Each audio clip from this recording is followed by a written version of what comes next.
같이 놀다 와놓고 밥을 먹어도 30끼를 같이 먹어놓고 너무너무 아랫사람이라 모른다 그랬어요. 그런데 이번에 유족들이 유품을 정리하다 보니까 이재명 시장님하고 골프 치고 놀아서 너무 행복하다고, 하루 종일 골프 치고 같이 씻고 밥 먹고 기억 못하는 게 말이 됩니까? 아들이 지금 나와서 이런 얘기를 하는 거예요. 우리 아버지 8년 동안 충성을 바쳤는데 우리 아버지 발인날 이재명 부부는 산타 옷 입고 춤추고 노래하더라. 이 아들이 너무 억울해서 이 아들이 나와서 피를 토하면서 얘기하는 게, 저런 사람 절대로 대통령 만들지 말아달라고 국민들한테 호소하러 나왔어요. 저 사람을 보면서 사람이 어떻게 저래, 사람이 어떻게 저래 이렇게 생각하지요. 너무나 뻔뻔하게 눈 하나 깜짝하지 않고 거짓말을 하는 걸 보고 사람이 어떻게 저래, 사람이 어떻게 저래. 안녕하십니까, 윤희숙입니다. 안녕하십니까, 진주시민 여러분, 반갑습니다. 제가 30년 동안 경제학을 공부한 사람인데 이 정권 들어와서 정말 지긋지긋합니다. 전 국민이 화가 나 있습니다. 지금 부동산 때문에. 집이 없는 사람은 집이 없어서 벼락거지 돼서 화나고, 집이 있는 사람은 집이 있는 사람대로 세금 때문에 화나고, 저도 봄에 이사 가야 되는데 전세를 못 찾아서 너무 화가 납니다. 전 국민이 화가 나 있어요. 지금 여기 다 폐업하신 분들 정말 가슴이 아픈데 코로나 이전부터 어려웠다는 거 기억하시죠? 정권 바뀌자마자 2년 동안 최저임금 30%나 올렸습니다.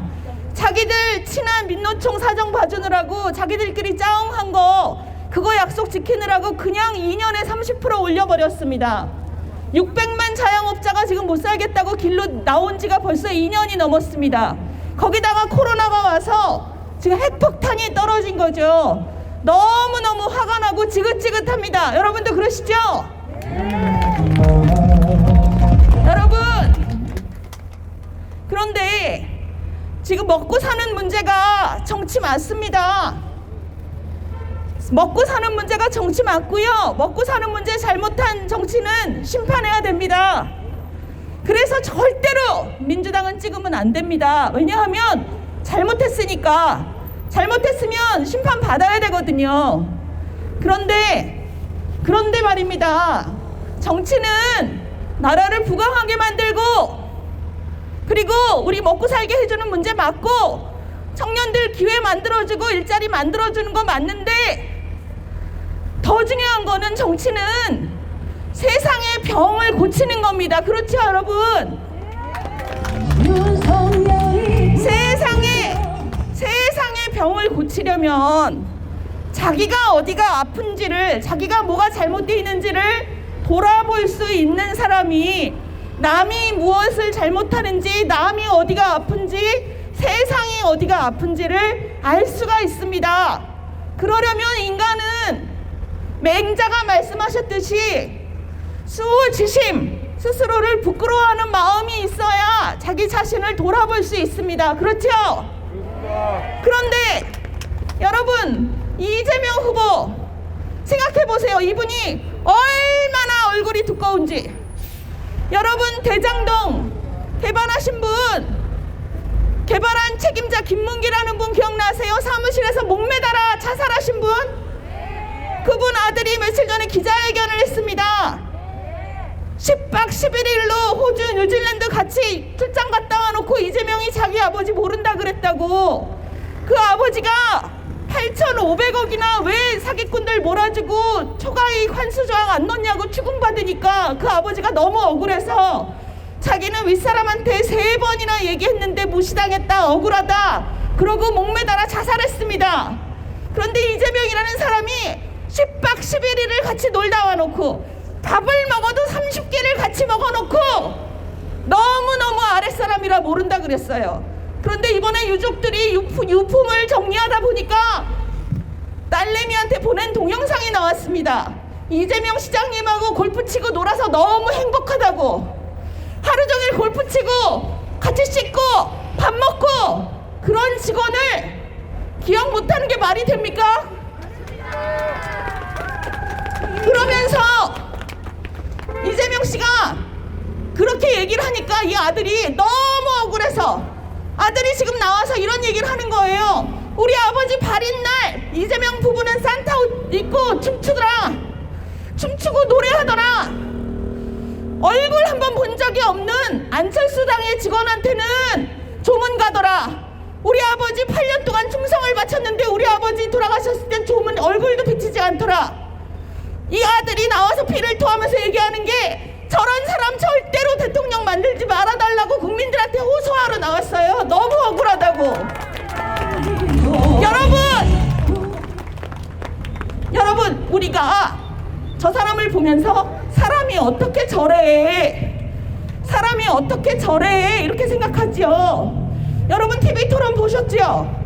눈 하나 깜짝하지 않고 자기가 다 설계했다고 했던 대장동을 윤석열 게이트라고 국민들이 어안이 벙벙해서 입을 다물 수가 없을 정도로 너무나 뻔뻔하게 눈 하나 깜짝하지 않고 거짓말을 하는 걸 보고 사람이 어떻게 저래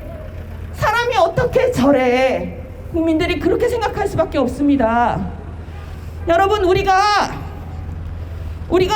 앞으로 어떤 사회를 만들 건가? 저렇게 부끄러움이 하나도 없는 사람이 어떻게 세상의 병을 고치겠습니까? 저 사람이 기회를 항상 잘 잡아서 지사도 하고 시장도 하고 저 횡령도 하고 법인카드로 소고기도 사 먹고 잘 살았지요. 그런데 그런 사람이 세상의 병을 어떻게 고칩니까? 부끄러움이 코딱지만큼도 없는 사람인데 그렇지 않습니까? 여러분 우리가 다음 세대에게 아이들에게 어떤 세상을 물려주고 싶으십니까? 우리 아이들이 어떤 인생을 살기를 원하십니까? 당당하고 어깨를 쫙 펴고 세계 속에서 경쟁하기를 바라시죠? 네. 당당하게 반듯하게 그렇게 살기 바라시죠? 우리 어머니 아버지는 우리를 그렇게 못 키웠습니다. 왜냐하면 우리 어머니 아버지들은 먹고 사는 게 걱정이 돼서 자식들 새끼 밥 먹이고 배우는 것만 신경 쓰느라고 그냥 반직 좀 하고 편법 좀 써도 눈 감아줬어요. 그렇지만 그 사람들이 우리 어머니 아버지는 자신들이 살아보지 못한 좋은 세상을 우리한테 물려줬습니다. 우리가 살아보지 못한 더 나은 세상을 우리 아이들한테 물려줘야 됩니다. 우리는 비록 지금보다 못한 세상을 살았기 때문에 저렇게 법인카드를 하루에 18번씩 밥을 먹고 다니는 사람이 시장도 하고 지사도 하고 대통령 후보까지 올라가는 거를 방치했지만 대통령까지 만들어서는 안 됩니다. 저런 사람을 대통령을 만들어 놓고 아이들에게 뭐라고 하실 거예요? 남의 등치고 세금 도둑하고 살아도 된다. 그래도 대통령 할 수 있다. 그게 우리나라의 모범이다. 이렇게 가르치실 겁니까? 도둑질 괜찮다. 어차피 세상은 다 도둑놈이니까 대충 살아라. 대통령이 전과 사범이니까 감옥 가는 게 뭐 어때? 그냥 인생에 한 번씩 다같이 갔다 오자. 이렇게 가르치실 겁니까? 아닙니다. 여러분 우리가 살던 세상보다 조금 더 나은 세상을 보다 더 원칙이 있고 보다 더 반듯하고 보다 더 정직하게 살아도 잘 살 수 있는, 그래서 원칙을 지키고 살아도 잘 살 수 있는 세상을 아이들한테 물려줘야 합니다. 그러려면 정직하고 반듯한 사람이 존중받고 대접받는 사회를 우리가 만들어야 하고요. 그런 사람을 지도자로 우리가 뽑아야 합니다. 그렇지 않으면 아이들한테 도대체 우리 어른들이 어떻게 떳떳할 수 있겠습니까? 여러분, 우리 어머니 아버지 세대가 그렇게 어렵게 나라를 만들어서 우리에게 이 정도의 나라를 물려줬습니다. 우리는 이 정도의 나라로 잘 먹고 잘 사는데 우리 아이들한테는 이거보다 더 멋진 나라를 만들어서 물려줘야 하는 게 우리의 역사 국가적인 사명입니다. 그렇죠?